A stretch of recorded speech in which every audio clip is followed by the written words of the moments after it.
उन्होंने शरारत शुरू की है और वह शरारत शुरू की है विकास बनाम बुरके का। ये संबंध उसी प्रकार से टूट है जैसे भगवान राम और मां जानकी का संबंध अटूट है। उसी प्रकार का संबंध उत्तर प्रदेश और बिहार का है।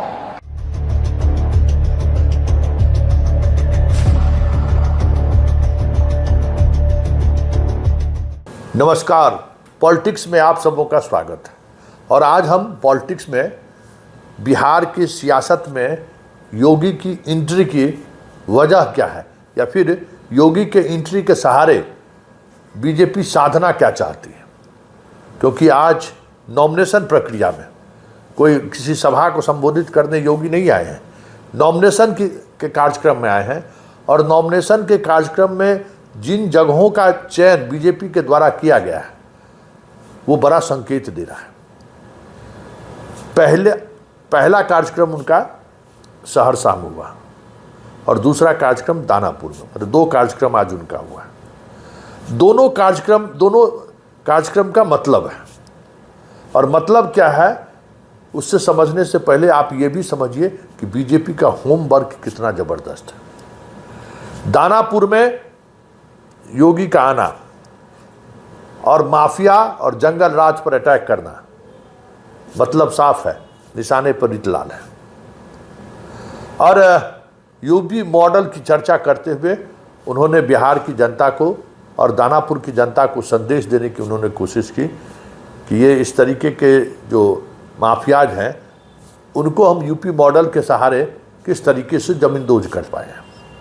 जंगल राज क्या है और जंगल राज के नायक कौन हैं, सब कुछ स्क्रिप्टेड लगा कि बीजेपी जो चाह रही थी कि जो माहौल बने वो माहौल कहीं न कहीं नॉमिनेशन के बाद योगी के सामने आने के से बहुत कुछ दिख रहा है। एक संकेत तो ये है। दूसरा संकेत, बिहार आते ही उन्होंने कहा कि बिहार और यूपी के बीच राम और सीता का जोड़ है।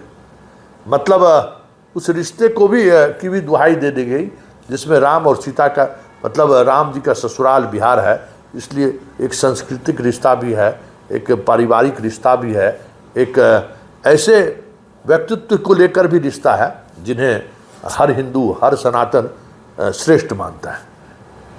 ये दो एंगल से उन्होंने बिहार के इस नॉमिनेशन प्रक्रिया में शामिल होकर संकेत दे दिया।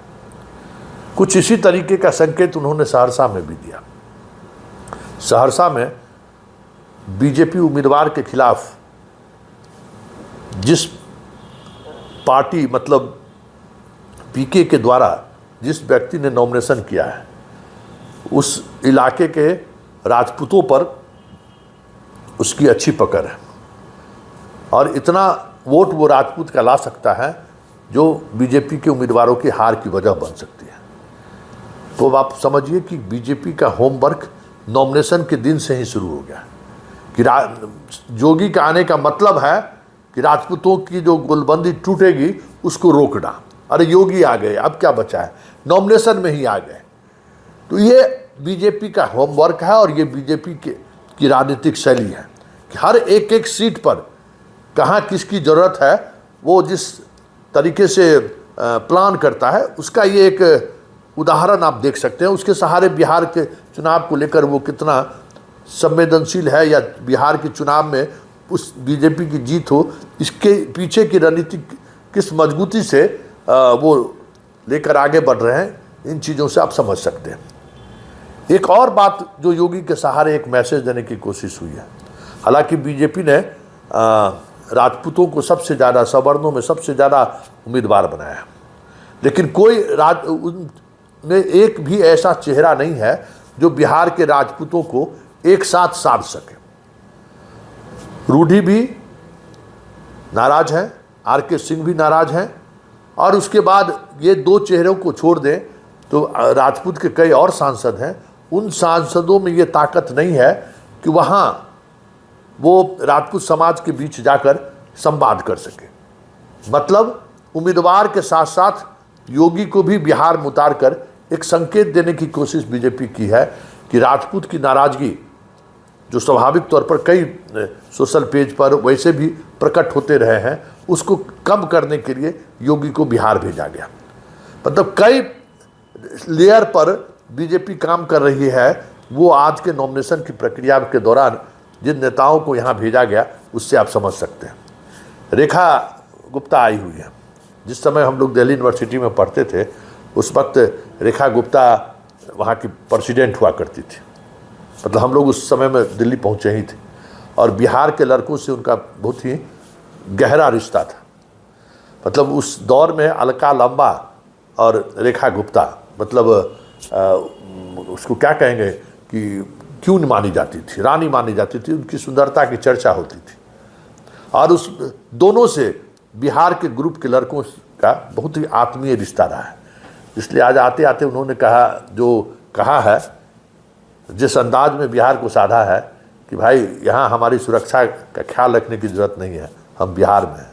मतलब बहुत कुछ समझने की ज़रूरत है। खैर, सवाल था कि आज जिस तरीके से बीजेपी ने अपनी पूरी ताकत बिहार के नॉमिनेशन के दिन से ही झोंकी है, संकेत साफ है कि बिहार इस बार बीजेपी के लिए सबसे बड़ा बैटलफील्ड है, और इस बार कहीं से भी कोई भी कसर छोड़ने की स्थिति में बीजेपी नहीं दिख रही है।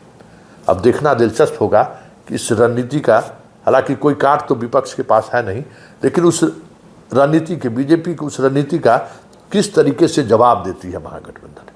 क्योंकि राजनीति बिहार की, खास करके चुनावी राजनीति के पहले दिन ही जोगी को प्रवेश कराकर बीजेपी ने संकेत दे दिया है कि यहाँ कॉमनल पॉलिटिक्स भी चलेगा, यहाँ यूपी मॉडल भी चलेगा, अपराधियों के खिलाफ वाली जो संस्कृति रही है वो भी चलेगा, और शाह और मोदी का वो जो एक तरीका है राजनीति साधने का, वो भी चलेगा।